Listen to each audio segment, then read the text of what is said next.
let's go camping. Go up to Loch Lomond.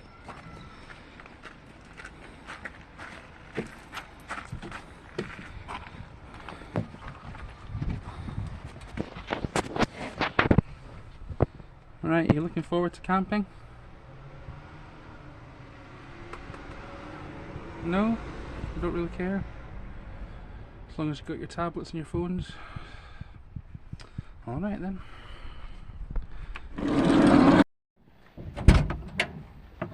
Right. Off we go to Loch Lomond.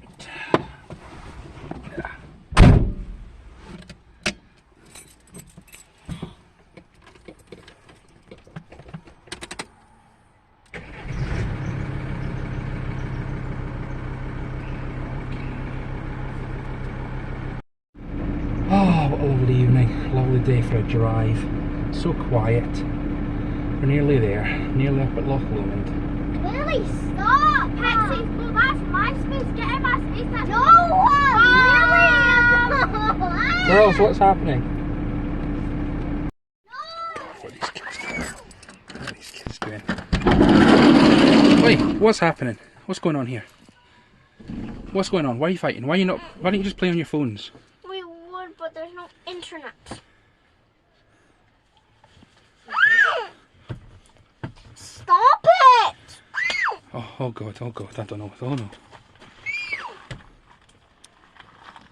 Oh, no! God. Oh god. You go away, Lily. Little farts. Go away. Oh, I've got internet. Bye.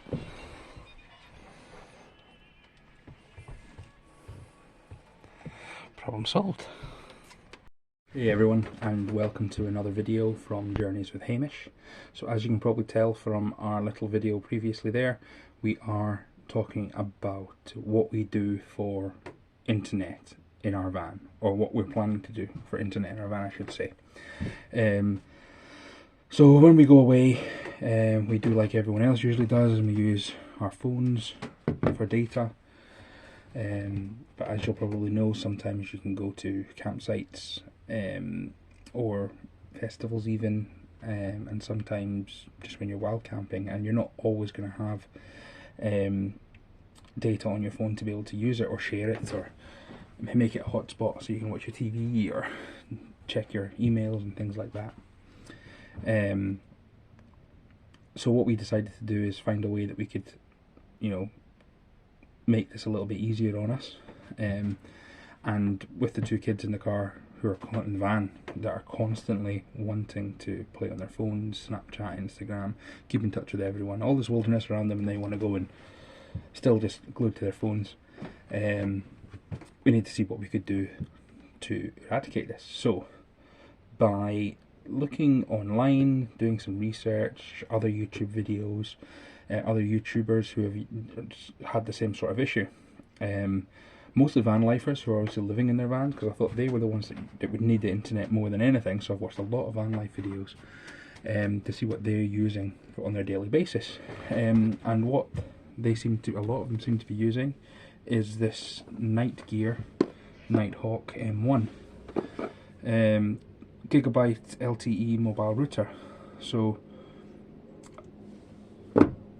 I was expecting when I ordered this to get a big bulky thing that's going to be quite heavy, and for the money I thought it was going to be a lot bigger than this was as well. I mean, don't get me wrong, this is not cheap. I think I paid £279 for this, but it's tiny. It's the tiniest thing I've ever seen, not the tiniest thing I've ever seen, but the tiniest thing I've seen for a router, and I love it. I think it's absolutely brilliant. You can connect up to 20 devices to it. It's got a really long There's one thing I'd like about this is the fact that it's got a really long lasting battery in it as well. We got this about a week and a half ago. I haven't really used it as much. I haven't used it really, to tell you the truth. But I charged it on the first day. I've had my phone connected to it most of the time on my laptop for work, just to see how it works. I've used about 1.2 gigabytes on it, and it's still got a full battery. That green line that you see there is the battery charger, how much battery charge it's got left in it, and it's still full. I've been turning it on, off, and all these things, and it's really lasted a long time. But even if it doesn't last very long, the good thing about this also is for vans is that it actually comes with a USB charger, so you can charge it from off your USB points in the van, which is great for when you want to charge it. But if the battery holds up like this, it should be absolutely fine. I don't think I'll need to for a long time. So it is rather expensive, I'm not going to lie.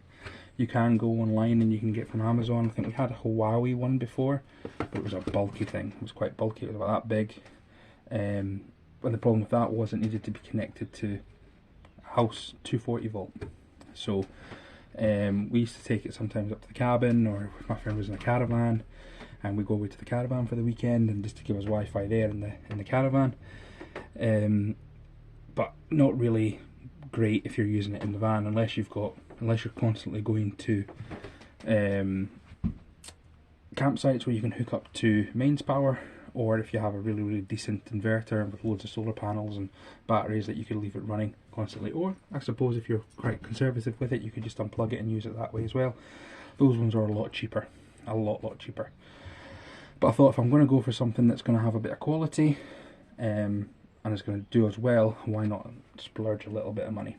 Because my plan is that I do work from home, so I work from a laptop, and sometimes my daughter does is a competitive gymnast. She represents Scotland, so we travel all over the UK to go to all these different competitions and things like that. And sometimes they're not always on the weekend. Sometimes we've got to be there on a Friday, so I want to be able to go in the van, park it up, open up my laptop, and I can work while we're there, because you're not actually competing on the Friday, it's usually Saturday or Sunday, but we've got to be there the day before, and usually end up having to take a holiday or swap it out, and it's just becoming a bit of a pain. So if I can, have Wi-Fi in my van, and I can then just go down and work on the laptop, get my jobs done, not miss out on any pay, and be somewhere else, then that's going to be fantastic. And so better quality, the better. The other good thing that I liked about this is the fact that you can also, if I needed to, especially with my laptop, you can actually pull an optical cable directly out of it, an Ethernet cable directly into the laptop. It's got a USB at the bottom here as well, so that you can actually charge it. You can charge off of it, sorry. So you could pull power from there to charge your phone, for instance. It's a bit like a power bank. And the other good thing is at the bottom here, it's got these two little things that you can open up, and they have spots for an external antenna or an internal antenna, whatever you believe. So I've used this in the van a couple of times so far, just around the area where I know I don't get signal on my phone, and this seems to get signal. But like any other van, we've got insulation in these vans. We've got a lot of insulation in these vans, and like this, we've got unless you have something that's external, that's actually going to pick up the signal and maybe boost the signal a little bit, it's going to be just like your phone if you have that just in your van. So I've actually ordered an antenna that's going to go on the roof of the van and then come through and connect to this, so that we can then utilise this to its full ability wherever we are. So what I wanted to do just now is have a quick look and see. I'm out in my garden just now. On my normal phone, I'm just having a look to see what kind of signal I've got. So on my normal phone at the moment, I have 4G 2 bars. Okay. On this, I'm connected to O2 with full bars. So what I'm going to do is I'm just going to connect to this device, and I'm going to connect to the NetGear and show you what kind of speed you could get with the potential that it could have. And then what we'll do is I'll show you where I installed it in the van, and on the next video we should hopefully have the antenna arrived, and I'll be able to show you how I installed the antenna, and then we can do a retest to see how it does out and about. So give me 2 seconds while I get this set up and I'll get right back to you. So everyone, as you can see here, I am now connected to my phone to the Wi-Fi, and I'm just going to do a quick little speed test to see what we actually get running off of the NetGear. So let me connect to the server.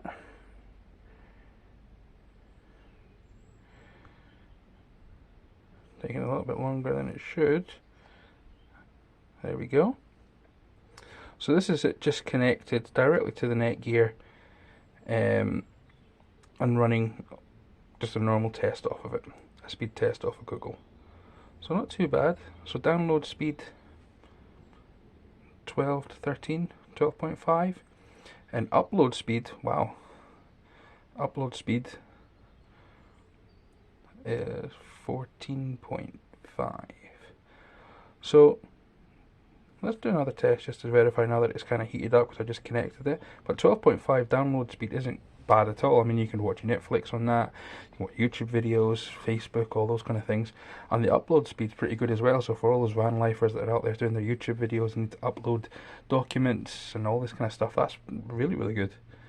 Let's test it again. There you go, now it's heated up a wee bit, now that it's been connected.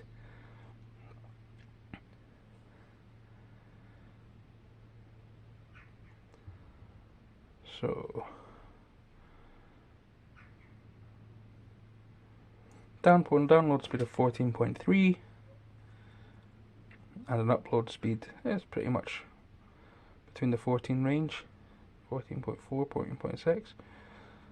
So on the whole, I think that's pretty good for the NetGear. And you can see there, it's just connected to one device.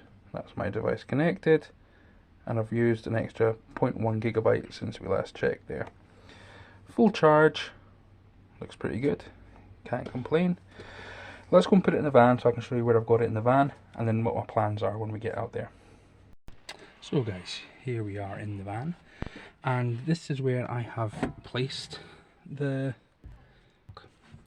So all I've done is I've put some Velcro on the back of it, and it simply just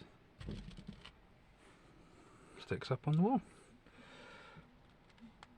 So the only problem I've got with this NightHawk and with the price that I paid is that it doesn't actually come with some sort of cradle or something for it, which I think's pretty shabby. NetGear, get something sorted. We're paying £279, we should get some sort of cradle for it. But it is pretty lightweight. I've driven it around with this on here just now, and it's absolutely fine. And the good thing is I've got the USB just over here, so if I needed to charge it, I could just charge it into there. So my plan is to actually get an antenna on the roof, and then run the wires through the back of my electricity box here, as you can see, and then bring them out the front here to connect into where the antennas are supposed to go. I have bitten the bullet and actually gone and bought one of the cradles for it as well, not from NetGear, because NetGear wanted silly money for it, but a guy on eBay that has 3D prints them, and he sells them for £10 each. So I would rather, with the amount of money that I've given to NetGear, I would rather give them to someone else than give them back to NetGear. Product really, really good though, really happy with it. And what we'll do is on the next video I'll show you the installation for the antenna on the roof and how we get it through into the van. Then we'll do a road test and check to see what the speed's like. Thanks for watching again guys. Just remember to like and subscribe the video so we can continue giving out this content. I do hope that you found the video quite informational. We are getting better with the editing, so apologies for that. My two daughters really helped me out with it. They're the tech whizzes on their phones, as you could see in the start of the video. But we'll keep the videos coming, and we'll keep on the updates. So again, that's us, just one step closer to completion, and I'll see you in the next one. Bye.